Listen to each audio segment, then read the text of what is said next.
बरं, म्हणजे शेतकरी हा फक्त मतदानासाठी. हा, मतदानासाठी त्याचा उपयोग केला जातो. मला एक आजच उदाहरण द्यायचं आहे.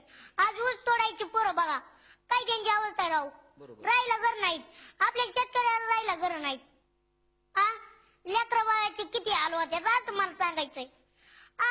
तुम्ही मागल्या पंधरवाड्यात गायची किंमत बघा ना आजची गायची किंमत बघा.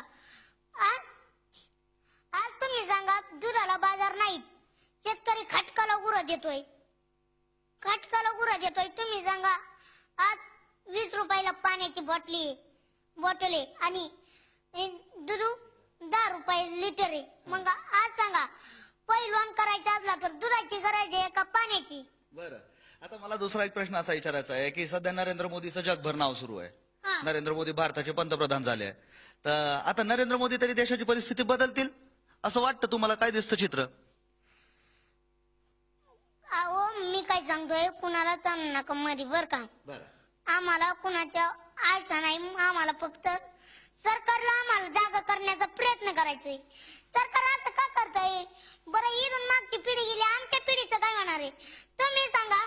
बोर बोर पुढच्या आठवड्यात आत्या, मग पिकाचं जाऊन द्या, गुरांचं जाऊन द्या, प्यायला पण नाही राहिलं, मग त्या जनावरांचं कसं व्हायचं? मग या सर्व परिस्थितीत आता सरकारला जागा करायचंय, सरकार झोपलंय असं तुमचं म्हणणं आहे.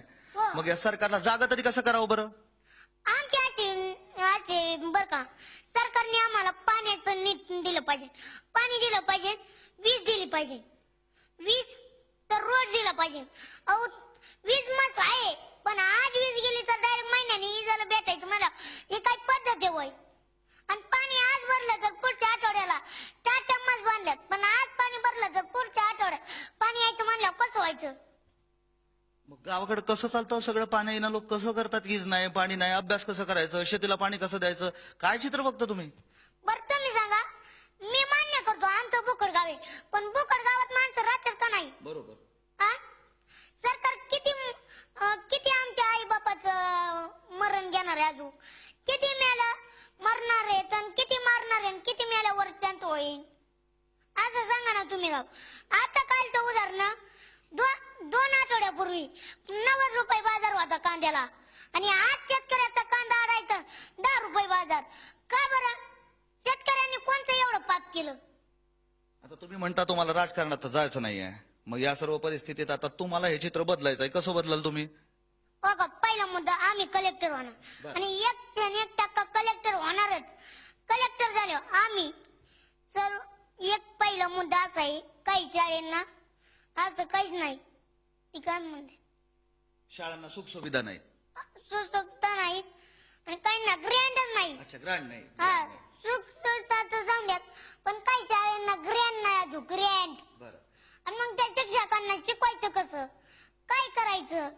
बरं, ती जाऊन द्या, ते पहिला मुद्दा. दुसरा मुद्दा असा आहे की गरीबाच्या मुली आज शाळेतच जात नाहीत. का बरं? अहो, शाळेत जायचं म्हणलं तर रोड नाही. रोड कुठं गेले बाबा? रोडच नाहीत. कुणी आमच्याकडे बघतच नाही. काय बुकड गाव असलं तरी काय माणसाच्या ना, मग त्यांच्याकडे बघाय काय जर बरं मतदान जवळ आल्या बुकड गावाचं कसं ध्यान होतं, तेव्हा नाही का आता ध्यान होत. मग रोड यांनी रोड केला तर मुली शाळेत जातात, पण आम्ही कुठं कमी पडलो बाबा? आम्ही जन्म घेऊन मापाप केलं का?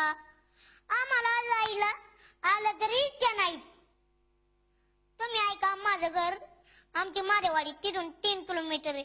तिथून 3 किलोमीटर कसं चालत यायचं?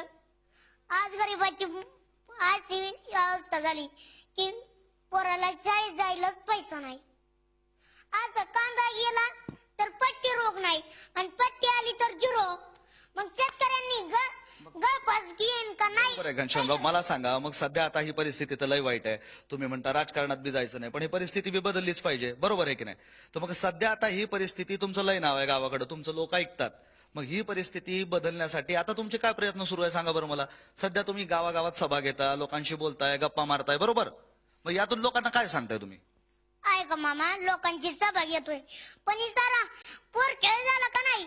एक दिवशी सांगतोय असं करू तसं करू, दुसऱ्या दिवशी असं सांगतोय, म्हणजे ते पोर खेळ झालं ना, शेतकऱ्यांसंग गोट्या खेळल्यासारखं झालंय. नाही, पण तुम्ही तर राजकारण्यांना सांगताय ना की शेतकऱ्याची ही अवस्था आहे, कोणी लक्ष बी देत नाहीये. मग आता बदल करायला काय करायला हवं? तुम्हाला काय वाटतं? तुमचं मत सांगा ना मला. आम्ही कलेक्टर होणार आणि बदल करणार शेतकऱ्याला. आम्ही त्याच मानेने जगायला लावणार. ह्यो मनाचा ठाम निर्णय घेतलाय. कारण ह्यो निर्णय नसता घेतला तर आम्ही इथभर आलो असतो का? बरोबर.